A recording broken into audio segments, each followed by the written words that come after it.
সামনে বিধানসভা নির্বাচন আর আপনারা জানেন একেবারে জেলা ধরে ধরে সাংগঠনিক বৈঠক করছেন অভিষেক বন্দ্যোপাধ্যায়। আজকে ক্যামাক স্ট্রিটে চলছে সেই বৈঠক। সরাসরি চলে যাব, রুমা পাল রয়েছেন আমাদের সঙ্গে। রুমা, আজ মূলত কোন কোন জেলার প্রতিনিধিদের নিয়ে অভিষেক বন্দ্যোপাধ্যায়ের এই বৈঠক? দেখো, জানিয়ে রাখি যে ২৬-এর বিধানসভা নির্বাচনকে পাখির চোখ করেই কিন্তু অভিষেক বন্দ্যোপাধ্যায় এই বিভিন্ন জেলার সংগঠনের সঙ্গে বৈঠক করছেন। আজকে প্রথম ধাপে যে বৈঠক রয়েছে সেটা হচ্ছে পশ্চিম বর্ধমান এবং তারপর কৃষ্ণনগর। এবং অবশ্যই পশ্চিম বর্ধমানের যে বৈঠক হচ্ছে সেটা কিছুক্ষণের মধ্যে শেষ হবে, তারপরেই শুরু হবে সেকেন্ড হাফে কৃষ্ণনগর।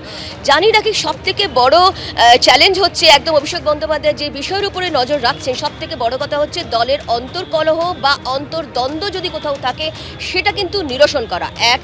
এবং দ্বিতীয়ত এই যে আমাদের পাড়া এবং আমাদের সমাধান, এই যে প্রকল্প, সরকারি প্রকল্প যাতে একদম মানুষের কাছে পৌঁছায়, একদম জনসংযোগ যাতে গড়ে তোলা যায় সেদিকেও লক্ষ্য রাখছেন। এবং তৃতীয়ত আরও একটা বিষয়, দেখো এসআইআর শুরু হওয়ার মুখে, এসআইআর একদম ইলেকশন কমিশন ডিক্লেয়ার করে দিলেই সেটা এসআইআর শুরু হবে। সেক্ষেত্রে কিন্তু তৃণমূল কংগ্রেস অবশ্যই অভিষেক বন্দ্যোপাধ্যায় এসআইআর যাতে কোনোভাবেই যাতে কোনো ভোটারের নাম বাদ না যায় সেদিকে কিন্তু নজর রাখতে বলছেন এবং এই তিনটে বিষয়ের ওপরেই নজর রাখতে বলছেন অভিষেক বন্দ্যোপাধ্যায়। অন্যদিকে বলে রাখি, পশ্চিম বর্ধমানের যেই বৈঠক শেষ হবে তারপরে যখন শুরু হবে কৃষ্ণনগর, যদিও এই বৈঠকে শুধুমাত্র সংগঠনের যারা দায়িত্বপ্রাপ্ত পদে রয়েছেন তারা রয়েছেন, বিধায়করা রয়েছেন। শুধুমাত্র কৃষ্ণনগরের ক্ষেত্রে মহুয়া মৈত্র থাকবেন সাংসদ, যেহেতু তিনি সংগঠনের পদে রয়েছেন। সেক্ষেত্রে জানিয়ে রাখি যে সকলেই জানে যে মহুয়া মৈত্র নিয়ে একাধিক অভিযোগ ছিল এবং সেক্ষেত্রে কিন্তু বিধায়করা হাইকমান্ডের কাছেও কিন্তু তাদের যে অভিযোগ তারা পেশ করেছিলেন। সেক্ষেত্রেও এই মহুয়া মৈত্র যখন এই বৈঠকে থাকবেন, অন্যান্যরাও থাকবেন, সেক্ষেত্রে কী বার্তা দেন অভিষেক বন্দ্যোপাধ্যায় এখন সেটাই দেখার। যেহেতু একের পর এক কিন্তু বিভিন্ন জেলার সংগঠনের সঙ্গে তিনি কথা বলছেন এবং এই বার্তায় দিচ্ছেন, সেক্ষেত্রে আরও একবার বলে রাখি দলের অন্তর্কলহ এবং অন্তর্দ্বন্দ্ব মেটানোই কিন্তু সবথেকে বড় চ্যালেঞ্জ এবং সেই চ্যালেঞ্জের মুখোমুখি হয়েই কিন্তু অভিষেক বন্দ্যোপাধ্যায় সেই বার্তাই দেবেন যে কোনোভাবেই যাতে ২৬-এর নির্বাচনের আগে কোনোভাবেই যাতে কোনো অন্তর্দ্বন্দ্ব বা অন্তর্কলহ সামনে না আসে এবং যে সরকারি প্রকল্প রয়েছে সেই সরকারি প্রকল্প যাতে পুরোপুরি ইমপ্লিমেন্ট করা, অন্যদিকে এসআইআর এর দিকেও কিন্তু একেবারে নজর রাখা। রুমা, ধন্যবাদ। নেপালে গণবিদ্রোহের আগুনে জ্বলছে একের পর এক মন্ত্রীর বাড়ি, চলেছে ভাঙচুর, হয়েছে অগ্নিসংযোগ। বীরগঞ্জে আইনমন্ত্রী অজয় চৌরাসিয়া, জলসম্পদ মন্ত্রী প্রদীপ যাদবের বাড়ি কার্যত কঙ্কালসার অবস্থায় দাঁড়িয়ে। এমনকি ১ মাস আগে পদত্যাগ করেও রক্ষা পাননি প্রশাসনিক মন্ত্রী রাজকুমার গুপ্তা। তার বাড়িতেও চলেছে অবাধে ভাঙচুর।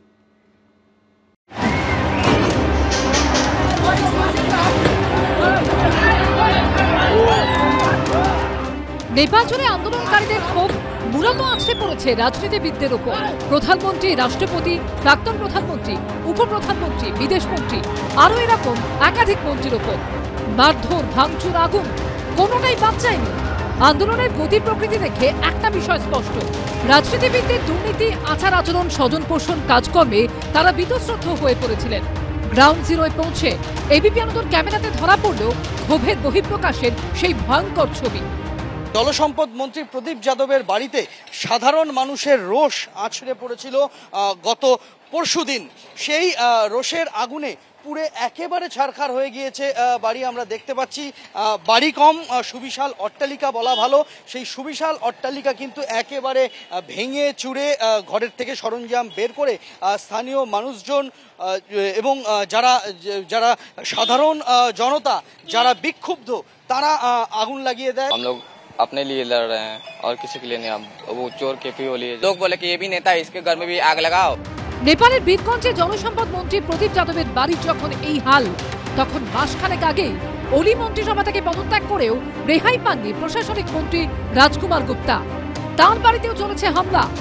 বীরগঞ্জে সেই বাড়িতে সাধারণ মানুষের ক্ষোভ আছড়ে পড়েছিল গত পরশুদিন। ১ মাস আগে তিনি পদত্যাগ করেন এবং তিনি পদত্যাগ করলেও তার বিরুদ্ধে যে সাধারণ মানুষের ক্ষোভ ताते बिंदु मात्र भाटा पड़ेनी।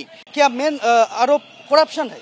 क्या है कि इस सब का मतलब कि एक नेता होने के कारण से तो इसे मतलब कि केपी ओली का पार्टी का है, मतलब कि और मतलब कि शेर बहादुर का पार्टी का है। इसी माध्यम से मतलब जेएनजी के कारण से मतलब कि जितना नेता का घर है सबका मतलब कि ऐलान था कि मतलब कि सारा नेता के घर मतलब कि जला देने के लिए। বীরগঞ্জে ভাঙচুরের পর আগুন লাগানো হয়েছে আইনমন্ত্রী অজয় চৌরাসিয়ার বাড়িতেও। যে বাড়ি একসময় রাজনৈতিক নেতাকর্মীদের ভিড়ে গমগম করত, আজকে সেই বাড়ি এই রকম ধ্বংসস্তূপের চেহারা নিয়ে দাঁড়িয়ে রয়েছে। এই বাড়ি নেপালের সাংসদ এবং আইনমন্ত্রী অজয় চৌরাসিয়ার বাড়িতে এইভাবেই সাধারণ মানুষের, তরুণ প্রজন্মের আক্রোশ আছড়ে পড়েছিল। কিন্তু একের পর এক মন্ত্রীর বাড়ির এই হাল হলো কেন? জনপ্রতিনিধি হয়েও কি করে তারা জনগণের মন বুঝতে ব্যর্থ হলেন? তার মানে কি বহুদিন আগেই জনতার থেকে দূরে চলে গেছিলেন তারা? আর তারই জেরে কি আজ এই ভয়ঙ্কর পরিণতি? সন্দীপ সরকারের রিপোর্ট, এবিপি আনন্দ। একজন মেয়রের নাম উঠে আসছে নেপালের অন্তর্বর্তী প্রধানমন্ত্রীর দৌড়ে। তিনি কাঠমান্ডুর মেয়র বালেন শাহ। আর অন্যদিকে এই মুহূর্তে একেবারেই অনিশ্চিত হয়ে পড়েছে আর এক মেয়রের ভবিষ্যৎ।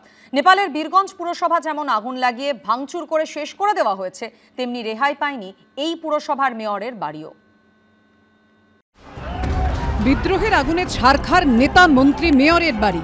দীর্ঘদিনের পুঞ্জীভূত ক্ষোভ লাভার মতো ছিটকে বেরিয়েছে।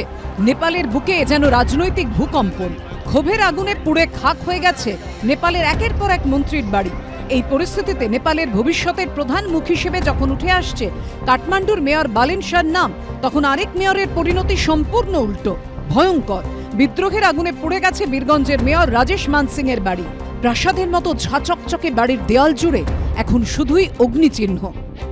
একদিকে যখন নেপালের কাঠমান্ডুর মেয়র বালেন শাহ ক্রমশ প্রধানমন্ত্রীত্বের দৌড়ে এগিয়ে যাচ্ছেন, নেপালের পরবর্তী প্রধানমন্ত্রীর চেয়ারে বসার ক্ষেত্রে তার নাম অত্যন্ত গুরুত্বের সাথে বিবেচনা করা হচ্ছে, আর অন্যদিকে আরেক মেয়র যিনি এই বাড়িতে থাকতেন, রাজেশ মানসিং, এখানে তার বাড়ি, তার পাশেই তার আরেকটি বাড়ি, যে বাড়িতে তার যাবতীয় দলীয় কাজকর্ম, প্রশাসনিক কাজকর্ম সেগুলো করা হতো, সেই বীরগঞ্জের মেয়র, তার বাড়ির এই চেহারা।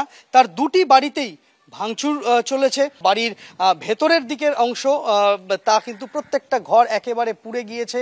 দেয়ালের ফল সিলিং, ছাদের দেওয়ালের পেন্টিং, সমস্ত কিছু কিন্তু পুড়ে গিয়েছে। এই অবস্থাতে বাড়িটা দাঁড়িয়ে রয়েছে। বাড়িতে আগুন ধরানোর ঠিক আগে কোনো ক্রমে পরিবার নিয়ে পালিয়ে বাঁচেন মেয়র রাজেশ মানসিং।